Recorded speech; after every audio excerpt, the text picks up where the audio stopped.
This is my first ever buck.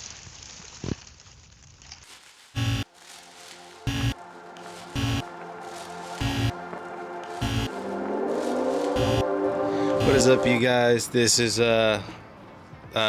post the harvest, and I hope you guys like that little teaser that I put together at the very beginning. It's a very special deer to me. It's my first ever buck, and I can't be more grateful than what I am, honestly. I wanted to kind of come on here and say that I will be making the video into 2 to 3 videos. The pre, and then maybe day 1 and day 2, or maybe I combine day 1 and 2, and then there might be even more to that, because I did film like the cleaning and then filmed part of the skinning and prepping, you know, for the mount, because we are getting a mount. So super excited. And Old Man Co, all that to say is super excited. Thank you guys for watching my videos, and hopefully this is a motivator. I'll go in, you'll see a lot more of me as the video goes on. It's a little bit different than fishing, where fishing you can be very detailed and specific. With hunting, you kind of want to be in and out of the spot, and I just failed to really document the details of what I'm doing and why. So this is what I'm going to be doing now that it's post, my thought process behind it, now that I know it worked, and how I approached it, and let's get into it. Into the woods where I'm going to be hunting this year. I have 2 properties that I have access to, and one of the properties has been kicking off crazy. It's November 6th, and based off the footage, the rut is actually here. I really hope you guys can hear me. The rut is actually here. They're chasing the does, and this morning was a full moon, which I planned on hunting, had requested off and all, but for some reason went into this loophole of like research and how the moon affects the deer movement, and I was like, it's gonna be warm today, so like I doubt there's deer movement. And this morning, huge 8 a.m. just browsing through. So it's heartbreaking, but it's motivating, because this Sunday and Monday we are supposed to get like a epic cold front. And back here I actually have my bag of corn, got some scent in my pouch, so we're gonna go put that out there, go set up the stand, and I already checked the calendar for what weather to expect, so we should be in good hands. And yeah, let's get to it. Alright, so for those who don't remember, maybe you don't even know, but I did manage to come out here 5 days before opening day, and I was actually putting some scrape on here, and look at this tree.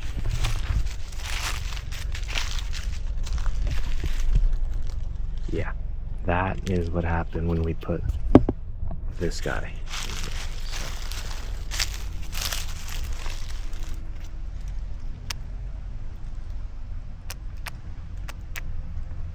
It is getting hammered every day.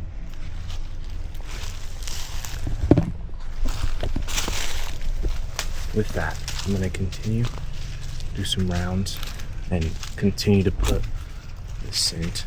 So let's keep going. I'm not sponsored by this buck junkie scent that I'm using. I just saw it on Instagram and thought, why not? And I purchased it a year ago, and it's working. So now the thought process is I'm gonna go through and find even the smallest like little tree, like almost twigs, and I'm gonna apply this to them, because I really want to draw in those small bucks. I've been using AI and Google and YouTube to do a lot of research, and I've learned that if you have small bucks around the area, especially a lot of them, it's actually really good for those big bucks to come in during the rut, because it's more competition, more marking, more just of that movement, you know. So I really wanted to draw those small bucks in, and it's been working so far. On top of that, I did put 1 bag of corn 5 days prior to the season opening, just to kind of get these deer that are roaming around the area to use a certain path that I think they're using already, and actually stop in front of the camera so I can get a good look at what I'm working with, whether it's just does or small bucks. So that's kind of my perspective of putting corn down. And then yeah, I brought another bag of corn the day that I filmed this video, just to put more down and kind of get another idea of what else is coming out and around. A lot of bucks during the rut just tend to go from location A to location B, and in my case, I got to go through the history, but I haven't really seen the buck that I killed on any of my pictures. So this was a new buck that just happened to be in the area, and it was pretty epic. There was 3 other bucks with him that day. So just wanted to point that out. Let's get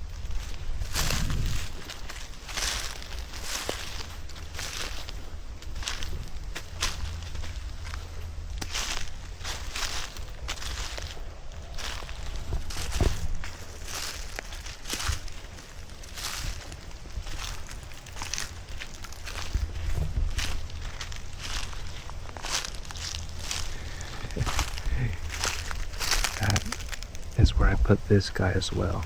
Look at that. You guys can see it's getting hit hard. That is where it went. Oh goodness. This stuff is so sick, man. I have been using this for over a year now. It's a buck junkie. It works. That's crazy how both of my spots work.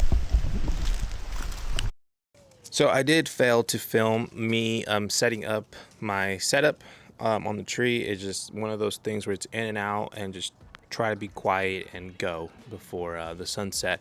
Obviously, I was setting up that day after work, so about 4, sunset to 5:30. I mean, I'm cutting it really close, so I got really quick with it and just left. But I wanted to give you guys a little more insight as to what motivated me to put that stand on that tree. Well, where I'm positioned at right now is actually going to be in my favor for both windy days.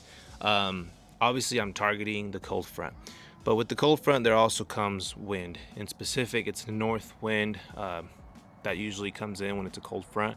And my thought process was, these deer are coming in from a property that is 40 acres and is untouched with no human activity whatsoever. And I know that because I knocked on his door and he said, you cannot hunt my property. So I know that the deer are coming in from that area, and me walking in early in the morning with all the leaves on the floor is gonna be really, really loud. So I thought, instead of positioning myself to where I'm away from these deer scent wise, I can try to utilize my situation in my favor, which is a lot of houses. There's a whole neighborhood around that area. And for me, if the wind is blowing from the north to the south, it shouldn't really have that much of an impact, just because it goes through a lot of human smells before it gets to the deer.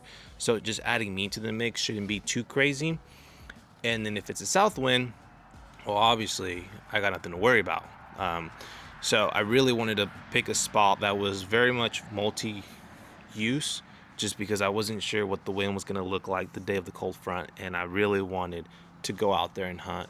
The other thing is, when hunting the rut, I wanted to make sure it was during the rut with the cold front, because we've had other cold fronts before this year so far. But the special thing is that these deer are more locked in on those does, and they kind of put their guard down and don't really take too much of an alarm when it comes down to like me sitting there and getting a little scent of me. They're too focused on the does during this time of year. So I just said, man, I'm gonna go all out on these 2 days, and that is kind of my motive for setting up where I set up. So let's get back to it. All right, so this is what the tree stand is gonna look like. Hopefully you guys can hear me. Probably not, but this is what we are. Clear view. I'll show you guys. I got a clear view of where the corn is. The trail cam, the deer have been crossing through here. And then because I'm in a saddle, I'm actually able to do a full 360 and get a different view here. This is a trail. You can see where the deer go through here, make their ways out to the corn. Now that limb right here is a little iffy for me, and I need to figure out if I want to cut it or leave it. So I don't know yet. I'm about to get down though. My setup is ready. Got the camera, got my hanging hooks. Everything's good. I'm on my platform. Looking good. I'm gonna get down there and try to cut it by hand. But if not, the window might be really slim, but it should do the trick. So let's go. Obviously, that's the limb. I don't think I can reach that. So I don't know.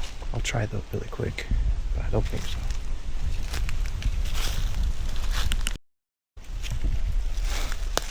I guess I just knocked it all over.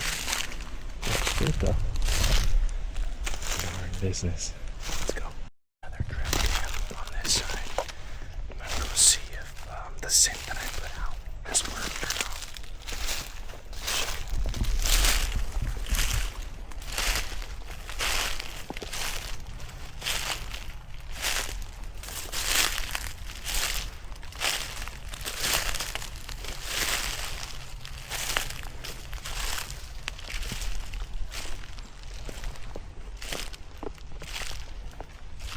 There's my camera right there.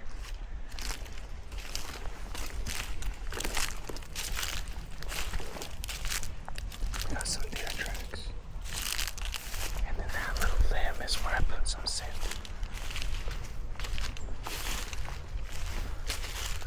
You can see they've been crazy at it little by little. Just put a little bit more.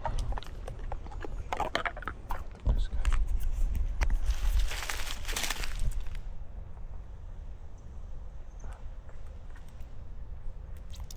Okay.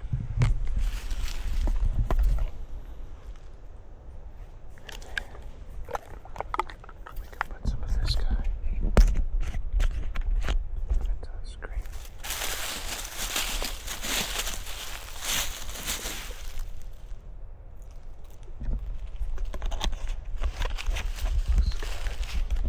Let's keep looking around and see if I can find more.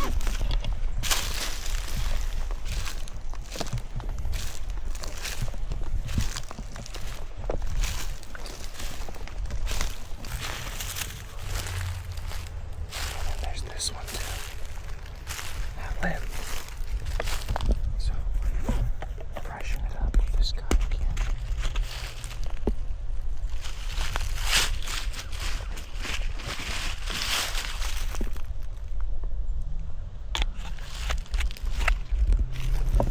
It should be good now. I think we can go ahead and go. Go ahead and go back home. Leave this place alone for the next week. And then hit it hard again on hunting day. So I'll finish recording. Alright, so I'm pretty much ways away from where I was hunting. I have a lower voice though, but I'm pretty excited. Hopefully we can get a buck to commit and show up on Sunday and Monday. We have had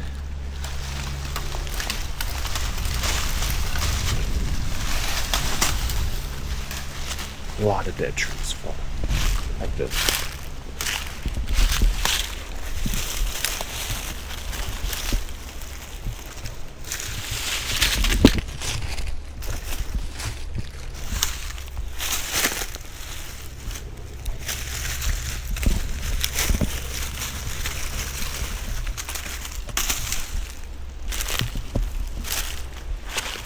Should be good to walk where I need to walk.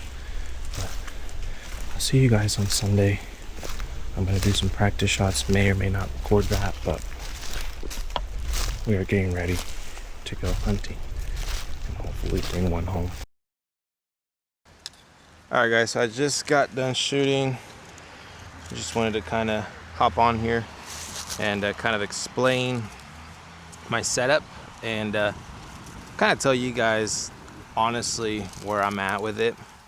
So this is the Monster Chill X. This is a Matthews brand bow.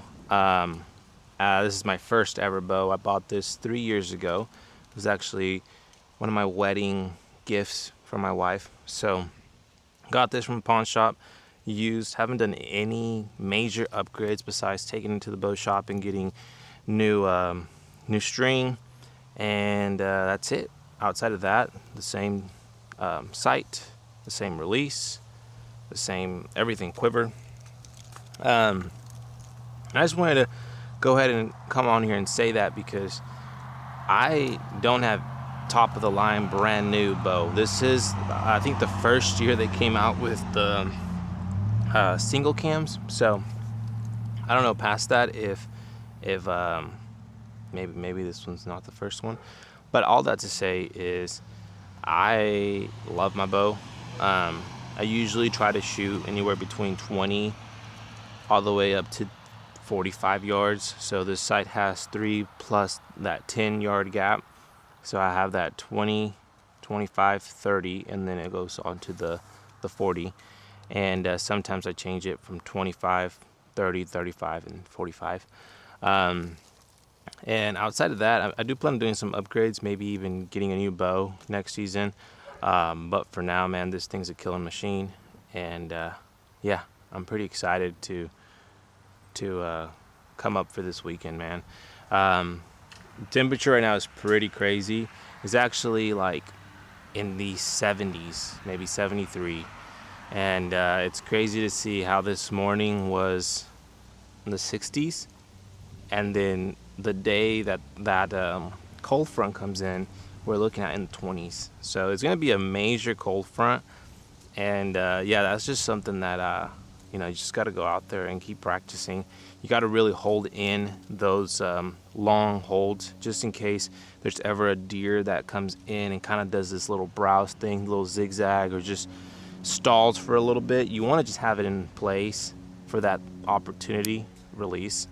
So you definitely don't want to go too crazy on the poundage. I think this one is currently at 70 pounds. That's really what I feel most comfortable with, shoulder wise, cold wise.